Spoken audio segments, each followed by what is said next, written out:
चलिए अब हम 7वां पद देखेंगे। लज्जाशीला पथिक महिला जो कहीं दृष्टि आए, होने देना विकृत वासना तो न तू सुंदरी को।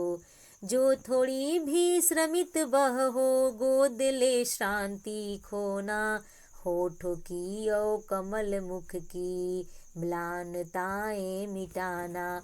कोई क्लांता कृषक ललना, खेत में जो दिखावे। धीरे धीरे परस उसकी क्लांतियों को मिटाना। जाता कोई जलद यदि हो, व्योम में तो उसे ला। छाया द्वारा सुखित करना तप्त भूतांगना को।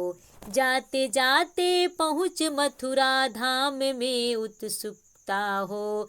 न्यारी शोभा वर नगर की देखना मुग्ध होना।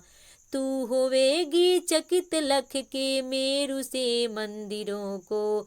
आभा वाले कलश जिनके दूसरे अर्क से हैं।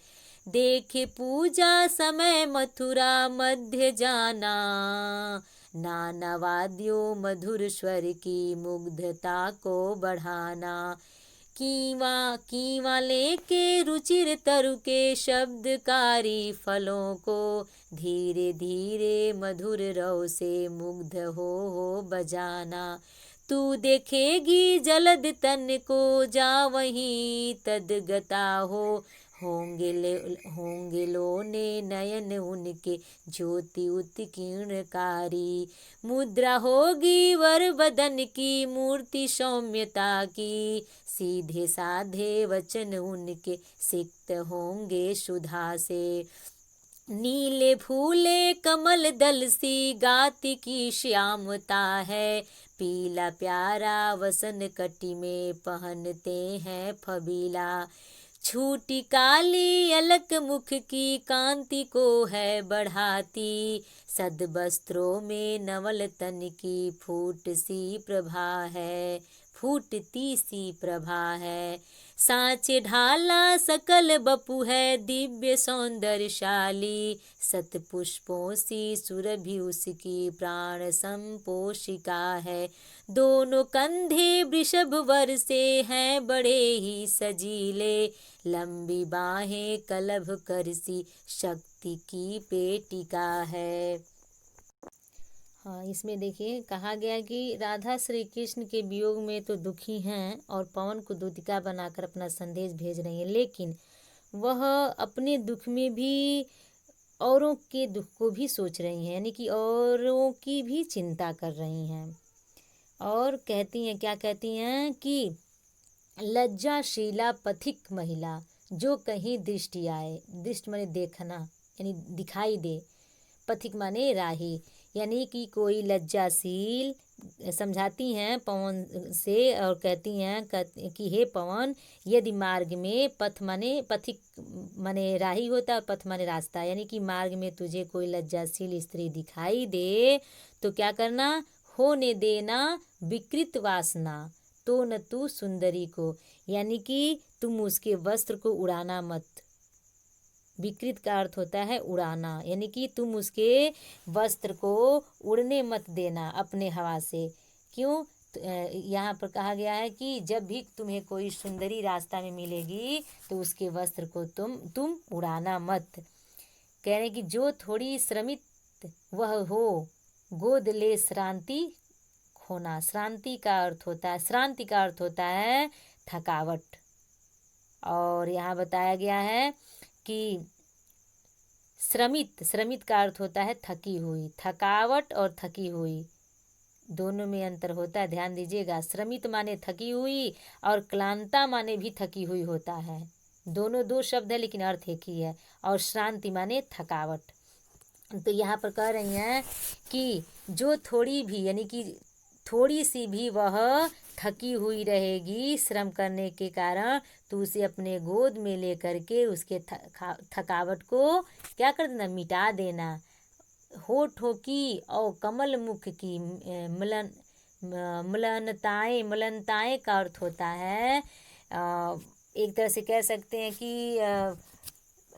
उदास होना, तो उसकी जो चेहरे पर उदासी रहेगी, कमल मुख, कमल के समान मुख की उदासी को तुम अपने शीतलता से क्या कर देना, मिटा देना। और जो उसके थकावट के कारण होठ सूख गए हो, उसे भी तुम शीतलता प्रदान करना। कहने का तात्पर्य ये है कि राधा पवन को समझाते हुए कहती हैं कि यदि मार्ग में तुझे कोई लज्जाशील स्त्री दिखाई दे तो उसको, उसके वस्त्रों को मत उड़ाना। यदि वह थोड़ी सी भी थकी हुई प्रतीत हो तो उसे अपने गोद में लेकर उसकी थकावट को दूर कर देना, तथा उसके होठों तथा कमल जैसे मुख की मलिनता को अपनी शीतलता से दूर कर देना। फिर 8वें में कह रहे हैं, यहाँ पर कवि कहते हैं कि कोई क्लांता कृषक ललना खेत में जो दिखावे। ललना का अर्थ भी स्त्री से ही लिया गया है। तो क्लांता माने यहाँ पर अभी आपको ऊपर बताए हैं थकी हुई। कह रहे हैं कभी कि राधा समझा रही है, पवन से कह रही है कि कोई क्लांता यानी कोई थकी हुई कृषक ललना यानी किसान की स्त्री खेत में दिखाई दे तो धीरे धीरे परस उसकी क्लांतियों को मिटा देना। धीरे धीरे उसको स्पर्श करके, छू करके उसके थकावट को मिटा देना। जाता कोई जलद यदि हो व्योम में तो उसे ला, यानी कि कोई जलद माने होता है बादल, बादल का कोई टुकड़ा, व्योम माने आकाश होता है। यदि कोई बादल, आकाश में बादल का टुकड़ा दिखाई दे तो छाया द्वारा सुखित करना तप्त भूतांगना को, यानी कि उसके छाया से बादल को लाकर उसके सर पर ढक देना, यानी कि उसके ही सामने लाकर उसको रख देना। क्योंकि उसकी जो तपती हुई यानी कि जो गर्मी है, भूतांगना मन स्त्री होता है, कि उस स्त्री के गर्मी को, उस स्त्री के तपन को तुम सुखा देना। और कैसे सुखाओगे, यदि तुम्हें आकाश में कोई बादल का टुकड़ा दिखाई दे तो उसे तुम अपने हवा के माध्यम से उस स्त्री के सामने ला करके छाया प्रदान कर देना। फिर 9वें में कहा गया कि जाते जाते पहुँच मथुरा धाम में उत्सुकता हो, न्यारी शोभा वर नगर की देखना मुग्ध हो। अब इसमें देखिए राधा जी कह रही हैं कि जब तुम मथुरा में पहुँचोगे तो वहाँ के पवित्र मंदिरों की भव्य शोभा को देखना मत भूलना। इसी बात पे इसमें कह रही हैं कि हे पवन, तेरे मार्ग में जाते जाते पहुँच मथुरा धाम में उत्सुकता हो, यानी कि जब तुम मथुरा धाम में पहुँचोगे तो तुम्हारे अंदर जो उत्सुकता होगी, यहाँ देखिए न्यारी शोभा वर नगर की देखना मुग्ध होना, वहाँ की जो शोभा है उसको देखना मत भूलना।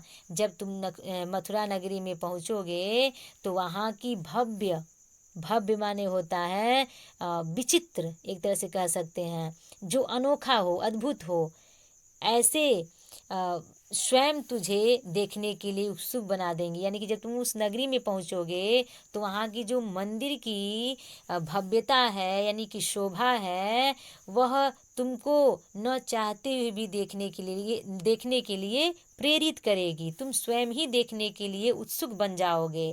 तब क्या है, इसमें कहा गया है कि तब तू अपनी नगरी देखने की उत्सुकता दबाना मत, यानी कि उस नगरी को देखने के लिए तुम अपने अंदर की इच्छा को मत खत्म करना, अर्थात तुम जरूर देखना।